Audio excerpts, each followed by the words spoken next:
할렐루야. 하나님의 크신 은총이 전심을 다해 예배하며 말씀 앞에서 우리 모든 성도님들 위해 함께하길 기원합니다. 오늘은 그리스도를 본받아 이제 16번째 이제 챕터로 다른 사람들의 결점을 담당함이라는 그 주제를 가지고 함께 말씀을 나누도록 하겠습니다. 오늘 우리가 읽은 로마서 15장 1절, 5절 후반절서부터 6절 전반절을 보면 이렇게 말씀합니다. 하나님이 여러분에게 그리스도 예수님을 따라서 서로 같은 생각을 품게 해주시기를 빕니다. 그래서 여러분이 한 마음 한 입으로 하나님 곧 우리 주 예수 그리스도의 아버지께 영광을 돌리게 해주시기를 빕니다 라고 말씀을 합니다. 오늘 이 5절과 6절의 말씀을 보면 서로 같은 생각이라고 하는 말씀이 나오고요, 한 마음 한 입이라고 하는 말씀이 나옵니다. 우리는 이 말씀을 읽어갈 때에 한 마음이 무엇일까, 우리가 담아낼 우리가 일치해야 될 그 한 입은 무엇일까, 또 그리스도 예수님을 따라서 서로 같은 생각이 무엇일까에 대한 그 뚜렷한 생각들을 하기가 참 어렵습니다. 그래서 1절부터 그 말씀을 쭉 읽어봐야 되는 이유가 있어요. 1절부터 6절의 흐름을 보면 오늘 말씀에서 같은 생각을 하게 하라고 하신 것, 그 다음에 한 마음 한 입이 되게 하시는 그 핵심이 1절 말씀에 나와 있습니다. 우리 1절 말씀을 같이 읽겠습니다. 시작. 우리 강한 사람들은 강하지 않은 사람들의 약점을 품어주어야 합니다. 우리 편한 대로 해서는 안 됩니다. 아멘. 1절부터 4절까지의 말씀을 쭉 읽어가는 동안 우리가 같은 마음과 같은 생각이 되어야 될 그 마음과 생각이 아주 명확한 이정표로 세워져 있어요. 뭐예요? 약점을 품어줘야 된다라고 하는 겁니다. 우리가 개역 개정 성경으로 보게 되면은 약점을 감당해줘야 된다라고 그렇게 우리 개역 개정판에는 번역이 되어 있는데, 이 품어줘야 약점이라고 하는 것, 이 부분을 헬라어로 보면은 듀나톤이라는 단어를 쓰는데 약한, 할 수 없는, 불가능한 의미가 있습니다. 우리는 세상을 살아가면서 뭔가 한계에 갇혀 있는 사람들, 그리고 뭔가 고쳐지지 않는 그 한계선상에 머무른 사람들을 바라보면서 그 결점을 넘어설 수 있도록 도와주기보다 그 결점이 우리들에게는 어떻게 보면 흉이 되기도 하고요, 그 결점을 드러내서 때로는 그 사람이 무안해할 정도로 그 결점에 대해 책망하고 지적하는 것이 우리들의 세상의 현실인 것 같습니다.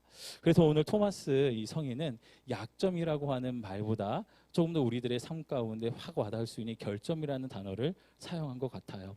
결점이라고 한다면 우리들 정말 많이 있죠. 우리들의 성격도 결점이 될 수도 있고, 능력 없음도 결점이 될 수도 있고, 무엇인가 한계에 다다라서 한계를 넘어가지 못하는 모습도 우리들의 결점이 될 수 있다라고 하는 것이죠. 한번 여러분에게 여쭤보겠습니다. 여러분들은 나의 자녀들, 나의 아내, 나의 남편들의 이 약점, 이 결점들이 보여질 때 여러분들의 그 모습은 어떤 모습이십니까? 지적이 먼저 앞서십니까? 아니면 그 결점을 안타까워하면서 그 결점을 내가 도와주기 위해 무엇인가 행동하십니까? 지적을 먼저 하죠. 맞아요. 저도 오늘 말씀을 준비하면서 굉장히 많은 마음의 찔림이 있었습니다. 저도 저희 아이들의 결점들이 많이 보이거든요. 그리고 저희 아내도 그렇고, 저희가 함께 동역하는 우리 교육자들도 그렇고, 우리 성도님들과도 이렇게 함께 동역을 해 나가는 가운데서도 그 결점들이 보일 때가 있어요. 그런데 그 결점들을 가지고 지적하고 책망하기 시작을 하면요, 그 모든 관계는 다 절단나게 되어 있습니다.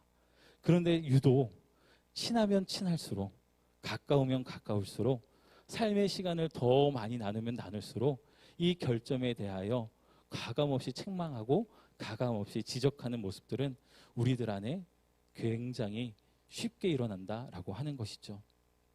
그런데 오늘 말씀을 보면 우리 공동체 안에서 예수 그리스도를 주님으로 고백하는 이 공동체는 그 결점이 보일 때, 약점이 보일 때 그것을 지적하는 것이 우선이 되는 것이 아니라 뭐라고 말씀하십니까? 오늘 말씀을 보면은 약점을 뭐하라고요?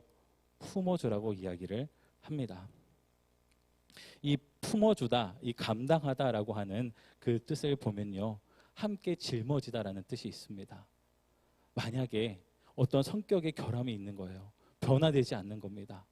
그런데 우리는 그 변화되지 않는 성격을 보면서 책망하고 그리고 그 변화되지 않는 모습에 대하여 계속 지적하고 안 좋은 이야기들을 생산해낸다는 거죠. 그런데 하나님은 오늘 말씀을 통하여 우리들의 생각을 변화시켜 주시는 거예요. 그 결점은 책망할 것이 아니라 그 결점은 내가 함께 짐을 지어주고 도와줘야 될 부분이다라고 주님은 말씀하시는 겁니다. 오늘 토마스 성인의 이 그리스도를 본받아 그 책의 챕터를 보게 되면은 이렇게 이야기를 하고 있어요. 결점이 주는 결점의 유익에 대해서 이야기를 하면서 자기 자신이나 다른 사람들 속에 있는 잘 고쳐지지 않는 결점들이 있다면 하나님께서 그것들을 바꾸어 주실 때까지 인내로서 감당해 나가는 것이 마땅합니다. 그러한 결점들이 있는 것이 연단을 위해서나 인내를 배우는데 유익하다고 생각하십시오. 인내가 없다면 우리가 받을 상급은 많지 않을 것입니다. 그럼에도 불구하고 우리가 그러한 장애물들 아래 있다면 하나님께서 우리를 붙들어 주셔서 그것들을 기쁜 마음으로 감당할 수 있게 해달라고 간구하여야 합니다. 라고 이야기를 하고 있습니다. 제가 많이 우리 성도님들과 이야기를 나눴어요. 사람은 변할까요? 변하지 않을까요? 사람의 성격은 잘 고쳐지지 않습니다. 변화되지 않는다는 것이 우리들의 정설이에요. 그런데 예수님을 만난 사람들은 변화가 있을까요? 없을까요? 변화가 있습니다. 변화가 반드시 있어요. 우리들의 눈에 보이는 변화는 없어도요, 그 사람의 마음 속에 성령께서 역사하셔서 그 마음을 다듬어 가시고 하나님의 사람으로 빚어 가시는 그 하나님의 역사까지 우리가 부정해서는 안 된다라고 하는 거예요. 하나님은 변화시켜 가고 계시고 하나님은 자라가게 하시는데 우리는 하나님의 변화시켜 가시는 그 놀라운 일들을 우리 스스로 부정하고 우리 스스로 기대를 무너뜨리는 그런 모습으로 나아갈 때가 많다라고 하는 것이죠. 저는 우리 성도님들의 그 언어 속에서 사람들은 변하지 않는다라는 그 문장보다는 예수님을 만난 사람은 변화된다라고 하는 그 문장과 그 이야기가 더욱 풍성해지게 되길 간절히 소망합니다. 그래서 오늘 이 결점의 유익에 대해서 이렇게 이야기를 하죠. 하나님께서 그것들을 바꾸어 주실 때까지 한두 번 이야기를 해서 바뀌지 않음을 우리는 알고 있어요. 그럴 때 어떻게 하라는 거예요? 내가 바꾸려고 하는 것이 아니라 누구에게 의탁하는 겁니까? 하나님께 맡기는 겁니다. 기도의 그릇에 그 삶을 담아 주님께 올려드리는 거예요. 내 삶에 보이는 그 수많은 결점들이 있는데 그것을 가지고 지적하고 책망하면서 나의 영혼까지 다치게 하는 것이 아니라 내가 한두 번 말해서 되지 않는 부분들에 대해서는 하나님께 기도의 무릎으로 나아가며 올려드리라고 하는 겁니다. 그 한 예가 욥기를 보면 나와요. 이 욥을 보게 되면 욥기를 보게 되면 변화를 이루어가는 주체가 나에서 하나님이 될 때 욥의 삶과 생각이 변화되는 지점을 정확하게 보여줍니다. 엘리바스와 빌닷, 소발 그리고 마지막에 나오는 엘리후까지 이 욥에게 찾아가서 계속해서 그를 설득합니다. 그 당시에 가장 발전된 신학을 가지고 여러 가지 이 고통에 대한 이유들을 이야기해주고 계속해서 설득하는 작업들을 해 나가고 있어요. 그 설득을 통하여 이제 이 욥이 변화될 수 있다라고 생각을 하는 겁니다. 그런데 욥이 변화되는 그 지점은요, 누구를 만났을 때 변화되죠? 하나님을 만났을 때 그의 삶이 확 변하게 됩니다. 고통을 바라봤던 시선이 변화되게 되는 거예요. 욥기 42장 7절 말씀을 보면은 여호와께서 대만 사람 엘리바스에게 이렇게 말씀합니다. 내가 너와 내 두 친구에게 노하나니 이는 너희가 나를 가리켜 말한 것이 내 종 욥의 말같이 옳지 못함이니라라고 말씀합니다. 이들이 이 욥의 친구들이 이야기한 신학적인 것들이 그렇게 틀린 것들이 없었어요. 당연히 옳은 그런 신학적인 이야기들로 권면합니다. 그런데 하나님이 보시기에는요, 옳지 못하다라고 말씀하시는 거예요.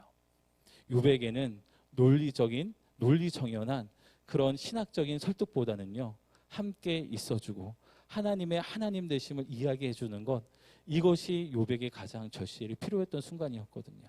그래서 하나님께서 욥을 만나 주셨을 때 내가 너를 어떻게 내가 어떻게 창조의 사역서부터 이루어갔는지 하나님께서는 욥에게 질문하십니다. 그러면서 계속 몰아쳐 가셔요. 내가 어떤 사람인지, 내가 어떤 신인지 내가 어떤 일을 행했는지를 욥에게 계속해서 설명하십니다.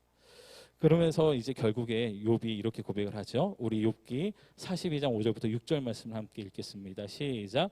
내가 주께 대하여 귀로 듣기만 하였사오나 이제는 눈으로 주를 배움나이다.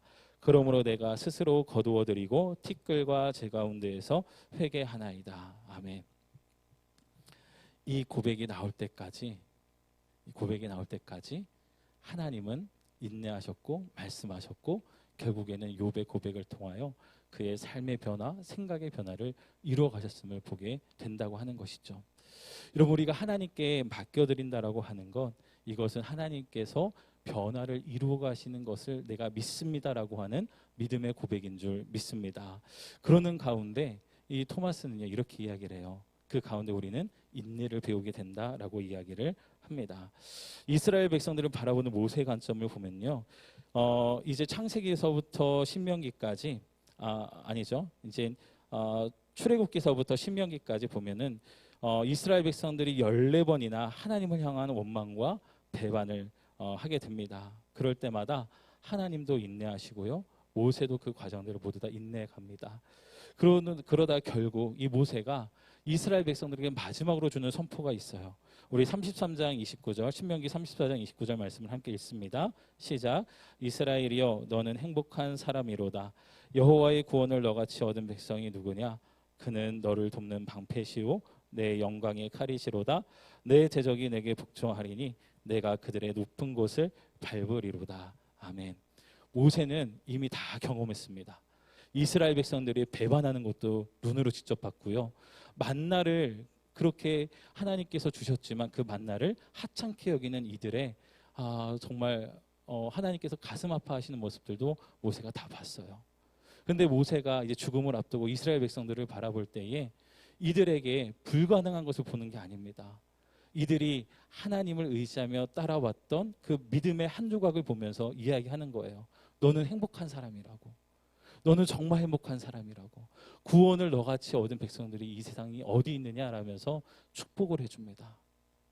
그 인내하는 그 과정 가운데에 이스라엘 백성들을 바라보는 그 눈이 모세도 바뀌기 시작을 하는 거예요. 이 백성은 넘어질 수도 있고 흔들릴 수도 있지만 구원을 얻은 행복한 백성이다. 너희들은 행복한 사람이다 라고 이야기를 하는 겁니다. 이렇게 하나님께서 변화시켜 가시는 그 과정 가운데 우리는 하나님의 변화시켜 가시는 시간을 인내하며 기다릴 줄 알아야 됩니다. 여러분, 하나님은 우리를 기다리실까요? 기다리지 않으실까요? 우리를 기다리셔요. 주님도 우리를 기다리신다고 말씀하셨습니다. 주께서 손으로 지으신 자들을 기다리신다라고 하는 게 욥의 고백이었어요. 주님도 우리를 기다리신다고 하는 거예요. 변화되어져 가는 과정을 주님도 인내하시며 기다리신다는 겁니다. 우리가 베드로전서 뒷장에 있는데 우리 베드로 후서 3장 9절 말씀을 우리 같이 함께 읽겠습니다. 시작. 주의 약속은 어떤 이들이 더디다고 생각하는 것 같이 더딘 것이 아니라 오직 주께서는 너희를 대하여 오래 참으사 아무도 멸망하지 아니하고 다 회개하기에 이르기를 원하시느니라. 아멘. 사람들의 변화되지 않는 모습을 보고 여러분 너무 쉽게 포기하지 마세요. 오늘 2부 예배 때에도 우리 목사님이 선포하셨지만 하나님은 우리를 절대 포기하지 않으십니다. 너는 변해가고 있어. 나와 함께 동행하는 너는 변화되어 갈 거야. 이것이 주님이 우리들에게 들려주시는 희망의 메시지예요. 여러분, 우리들의 그 약점이 강점으로 변화되어져 가는 그 과정은요, 어떤 때는 1년이 걸릴 수도 있고 10년이 걸릴 수도 있고 20년이 걸릴 수도 있고 30년이 걸릴 수도 있어요. 그런데 나의 그 약점이 강점으로 변화되는 이 시간에 이 여백을, 이 시간에 이 부분들을 여러분 우리가 나의 생각과 기준으로 판단하는 것이 아니라 하나님의 시선으로 바라볼 수 있게 되길 주님의 이름으로 축원을 드립니다. 변화되어져 가고 있어요. 우리 성도님들도 아마 이런 궁금증이 있으실 겁니다. 우리 교회가 지금 계속해서 부흥해 가고 있는가? 더디 자라가고 있는 것처럼 보이기도 하고 멈춰져 있는 것처럼 보이기도 합니다. 저도 우리 교회가 이제 어느 정도 이제 제가 담임 목회를 시작한 이후에 초반에는 막 새신자분들도 오시고 돌아오는 분들도 있으셔서 막 더해져 가다가 또 돌아가시는 분들도 많이 있으시면서 어느 정도 딱 정체되어 있다라고 생각을 하면서 마음이 힘들었었거든요. 그런데 오늘 말씀을 준비하면서 저에게도 주신 위로가 있었습니다. 자라가고 있어. 그리고 변화되어 가고 있어. 그 작은 꿈틀거림을 놓치지 않는 최훈희 목사가 됐으면 좋겠다라고 하는 그 주님의 음성이 제 마음속에 들려졌어요. 여러분, 우리는 주님과 함께하는 이상 희망을 품고 살아가는 하나님의 사람들인 줄 믿습니다. 여러분, 기대하십시오. 우리 교회를 통해서 역사하실 하나님의 놀라운 일들을 기대하십시오. 우리 교회가 안고 있는 여러 가지 힘들고 어려운 부분들도 분명히 있습니다. 그런데 하나님은 그 힘들고 어려운 문제 때문에 우리를 그 자리에 주저앉히시는 것이 아니라 그 힘들고 어려운 문제 속에서도 하나님이 기뻐하신 일을 도전하는 사람들을 들어 쓰시는 하나님이신 줄 믿습니다. 우리 믿음의 다음 세대들 우리 함께 축복을 했는데 우리 아이들이 이 엘리메들에서 자라가고 또한 교사가 되고 집사님이 되고 권사가 되고 장로님이 되고 또 우리 아이들 중에 또 목회자도 나오고 또 이 시대를 이 나라를 이끌어갈 정말 영향력 있는 이들이 우리 교회를 통하여 또한 세워지게 될 줄 믿습니다. 하나님은 일하시는 하나님이시거든요. 우리가 기도한 것을 하나님은 사용하시고 또 능력으로 역사하시는 줄 믿습니다. 그래서 두 번째 분은요, 하나님께 맡겨드리면요 포기가 아닌 새로운 사명의 시작이다라는 것을 우리가 꼭 기억해야 합니다. 어떤 사람의 결점을 보고서 한두 번 권면하였는데도 말을 들으려고 하지 않는다면 그 사람과 논쟁하려 하지 말고 모든 것을 하나님께 맡겨드려서 하나님께서 친히 자신의 모든 정도를 통해 자신의 뜻을 이루시고 영광을 받으시게 하십시오. 하나님께서는 어떻게 해야 악을 선으로 바꿀 수 있는지를 잘 아시는 분이십니다. 다른 사람들의 결점과 약점들이 무엇이든지 그것들을 인내로서 감당하려고 애쓰십시오라고 이야기를 합니다. 뭐냐면 나는 하나님께 맡겨드렸습니다 라고 하고 아무것도 안 하는 분들이 있어요. 나는 하나님께 우리 자녀들을 다 맡겼습니다 라고 하면서 여전히 자녀들을 대하는 모습은 똑같습니다. 나는 나의 삶을 모든 것을 하나님께 맡겨드렸습니다 라고 하면서 아무것도 하지 않는 인생이라고 한다면 오늘 말씀은 그 인생에 경종을 울려 주시는 거예요. 인내로서 그 약점과 결점을 감당하려고 애쓰라라고 이 토마스 성인을 통해 우리들에게 교훈을 주고 있습니다. 여러분, 하나님께 맡겨드림은요 빠른 포기가 아닌 하나님만이 하실 수 있다는 믿음의 고백이고요. 하나님께 맡겨드렸다라고 하는 것은 하나님께 맡겨드림을 뿐만이 아니라 인내로서 내가 사랑하는 이들의 결점과 약점을 내가 보완하고 함께 짐을 지는 삶으로 도전하겠습니다 라고 하는 그 믿음의 고백인 줄 믿습니다.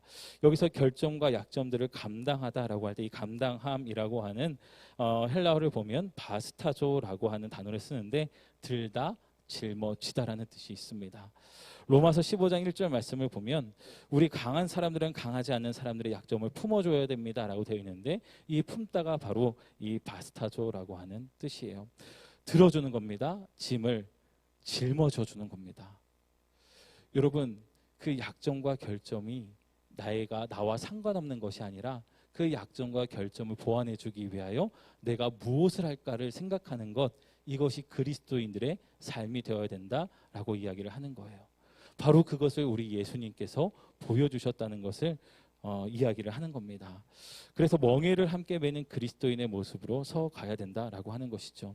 하나님께서는 우리로 하여금 서로의 짐을 지는 법을 배우도록 정해 주셨고 말씀해 주셨습니다. 여러분, 우리가 주님께서 우리에게 짐을 지시는 법을 알려주셨는데 마태복음 11장 28절부터 30절 말씀을 같이 함께 읽겠습니다. 시작. 수고하고 무거운 짐진 자들아 다 내게로 오라. 내가 너희를 쉬게 하리라. 나는 마음이 온유하고 겸손하니 나의 멍에를 메고 내게 배우라. 그리하면 너희 마음이 쉼을 얻으리니 이는 내 멍에는 쉽고 내 짐은 가벼움이라 하시니라. 아멘. 주님이 우리들에게 짐 지는 법을 알려주셨어요. 우리는 짐을 있으면 무거우면 얼른 벗어놓고 싶어 합니다. 그런데 주님은 뭐예요? 멍에를 메고 나에게 배우라고 말씀하십니다. 내가 너의 짐을 함께 지어줄게 라고 주님은 말씀해 주시는 거예요. 저는 우리 엘림의 모든 성도님들이 서로의 약점을 바라보면서 그 결점을 바라보면서 책망과 지적을 하는 것이 아니라 그 약점과 결점을 기도의 그릇에 담고 기도하며 어떻게 그 결점과 약점을 내가 함께 짐을 지어줄까 고민하고 또 사랑으로 돕는 우리 엘림 공동체가 되길 주님의 이름으로 축원을 드립니다. 그럴 때 우리 공동체는 세상과는 다름이 있는 정말 복된 공동체로 자라갈 수 있어요. 세상은요, 약점과 결점이 있으면 들춰냅니다. 그리고 그것들이 들춰나는 것을 기뻐합니다. 요즘에 뉴스를 보면 너무나도 가슴 아픈 것은 결점을 드러내야지만 생존해 나가는 그런 세상의 법칙들이 뉴스를 통해서 너무나도 우리들에게 필터링 없이 전해진다라고 하는 거예요.